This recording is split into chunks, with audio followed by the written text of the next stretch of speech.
दोस्तों आपने एक बात जरूर नोटिस की होगी कि जैसे जैसे गर्मियों के दिन शुरू होते हैं दिन बड़ा होता जाता है और रात छोटी होती जाती है, और जैसे जैसे सर्दियों के दिन नजदीक आते हैं रात लंबी होती जाती है और दिन छोटा होता जाता है। पूरी साल में सिर्फ 2 दिन ऐसे होते हैं जब दिन और रात बराबर होते हैं, एक 21 मार्च को और दूसरा 23 सितंबर को, जिन्हें इक्विनॉक्सेस कहते हैं। पूरी पृथ्वी पर अलग अलग जगह पर दिन और रात की लंबाई अलग अलग होती है। कहीं दिन 2 घंटे का होता है, कहीं 4 घंटे का होता है, तो कहीं 20 और 22 घंटे का भी होता है। जब सूरज का प्रकाश पृथ्वी पर पड़ता है तो पृथ्वी के सामने वाले भाग पर दिन होता है और पीछे वाले भाग पर रात होती है। मीन्स ये कि एक बार में पृथ्वी के 50% एरिया पर दिन रहता है और रिमेनिंग 50% एरिया पर रात होती है। और जैसे जैसे पृथ्वी अपने अक्ष पर घूमती जाती है दिन और रात की पोजीशन बदलती जाती है, और 12 घंटे बाद जहाँ दिन रहता है वहां रात हो जाती है और जहां रात होती है वहां दिन हो जाता है। तो दोस्तों जब एक बार में पृथ्वी के 50% एरिया पर दिन और 50% एरिया पर रात रहती है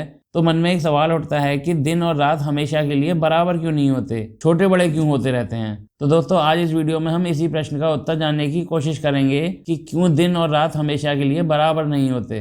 दोस्तों अगर आप चैनल पर नए हैं और वीडियो पसंद आए तो चैनल सब्सक्राइब जरूर कीजिएगा, क्योंकि इस चैनल पर जनरल और कॉमन टॉपिक्स पर जानकारी दी जाती है जो कि हर आम आदमी को पता होनी चाहिए। दोस्तों सबसे पहले 3 चीजें आपको पता होनी जरूरी हैं जो कि शायद आपको पता भी होंगी। पहला कि पृथ्वी सूर्य के चारों तरफ चक्कर लगाती रहती है और उसे एक साइकिल कंप्लीट करने में 1 साल लगता है। पृथ्वी सूर्य के चारों तरफ चक्कर लगाने के साथ साथ अपने अक्ष पर भी घूमती है। और तीसरा, पृथ्वी अपने अक्ष पर 23.5 डिग्री झुकी हुई है। बस यही कारण है कि दिन और रात हमेशा के लिए बराबर नहीं होते। आगे वीडियो में डिटेल में समझेंगे। इसके अलावा पृथ्वी को 5 इंपॉर्टेंट लैटिट्यूड्स में डिवाइड किया गया है जिन्हें अक्षांश रेखाएं कहते हैं। Equator, Tropic of Cancer, Tropic of Capricorn, Arctic Circle और एंटार्क्टिक सर्किल, भूमध्य रेखा, कर्क रेखा, मकर रेखा, आर्कटिक सर्किल और एंटार्क्टिक सर्किल। जब सूरज की vertical rays Tropic of Cancer पर पड़ती हैं तब नॉर्दर्न हेमिस्फीयर में यानी पृथ्वी के ऊपर के आधे हिस्से में हर जगह दिन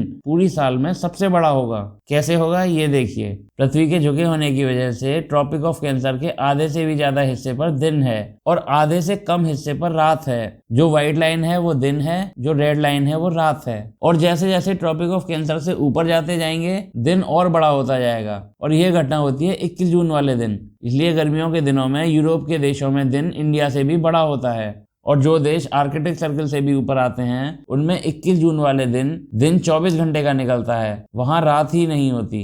नॉर्वे, फिनलैंड, स्वीडन और आइसलैंड जैसे देश इनमें प्रमुख हैं। और 6 महीने बाद सीन रिवर्स हो जाता है, पृथ्वी ऑपोजिट एंड पर पहुंच जाती है और 22 दिसंबर के दिन सूरज की vertical rays Tropic of Capricorn पर पड़ने लगती हैं और direct sun rays Tropic of Cancer से काफी दूर रहती हैं। ट्रॉपिक ऑफ कैंसर के आधे से भी कम हिस्से पर दिन रहता है। देखिए व्हाइट लाइन छोटी हो गई और रेड लाइन बड़ी हो गई। इसी वजह से जब पृथ्वी घूमती है तो विंटर सीजन में नॉर्दर्न हेमिस्फीयर में दिन छोटा होता जाता है, और जब मार्च और सितंबर का महीना आता है तो दिन और रात बिल्कुल बराबर हो जाते हैं। और ये साइकिल पूरी साल चलता रहता है।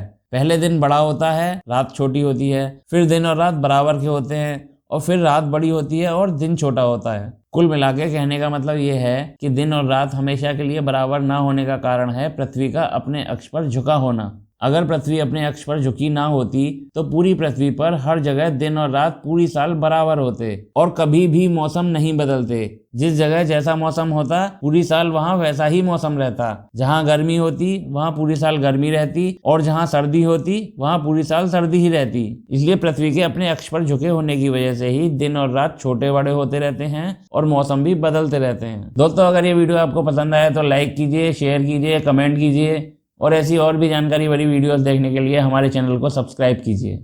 Thanks for watching.